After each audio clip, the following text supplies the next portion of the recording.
Last Saturday எடுத்த video தான். பசங்களுக்கு எக்ஸாம்லாம் முடிஞ்சு லாஸ்ட் டே ஈவினிங் வந்ததும் பசி எடுத்துருச்சு. லைட்டாக டின்னர் மாதிரி ரெடி பண்ணிடலாம் அப்படின்னு சொல்லிட்டு சப்பாத்தியும் இன்ஸ்டன்ட் டொமேட்டோ சட்னி தான் ரெடி பண்ணியிருந்தேன். ரொம்ப வைரலாக போயிருந்தது இல்லையா, அதுதான். சப்பாத்திக்கு ரொம்ப சூப்பராக இருக்கும். தக்காளியை ரெண்டு ரெண்டாக கட் பண்ணிவிட்டு கடாயில் கொஞ்சம் எண்ணெய் விட்டுட்டு ரெண்டு பக்கமும் பூண்டையும் தக்காளியும் நல்லா ரோஸ்ட் பண்ணி எடுத்துட்டு தோலை உரிச்சு வச்சுக்கோங்க. நல்லா கோல்டன் ப்ரௌன் கலரில் ரோஸ்ட் பண்ணி விட்டுட்டு அதுக்கப்புறமா தோலை உரிச்சு ஆறுனதுக்கப்புறமா நம்ம டொமேட்டோ மேஷர் இருக்கும் இல்லையா, அது வச்சுட்டு நல்லா மசிச்சிருங்க. முடிஞ்ச கையில் கூட நல்லா பிசைஞ்சு விட்டுருங்க.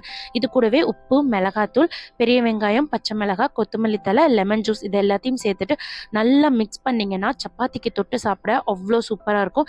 கண்டிப்பாக ட்ரை பண்ணி பாருங்கள். ரீசெண்ட் டேஸில் எனக்கு இது ரொம்பவே ஃபேவரட் ஆகிடுச்சு. சப்பாத்தி மாவும் கொஞ்சம் மீதி இருந்தது. ஸோ அதுவே தான் டின்னருக்கும் வச்சுக்க போகிறேன். மற்ற வேலைகள் எல்லாம் பார்த்துட்டு வீட்லேயே கொஞ்சம் பட்டை கிராம்பு தூளும் அரைச்சி வச்சுக்கிட்டேன். இது வந்து பிரியாணி, சிக்கன் கிரேவி இது எல்லாத்துக்குமே ரொம்ப நல்லாயிருக்கும்.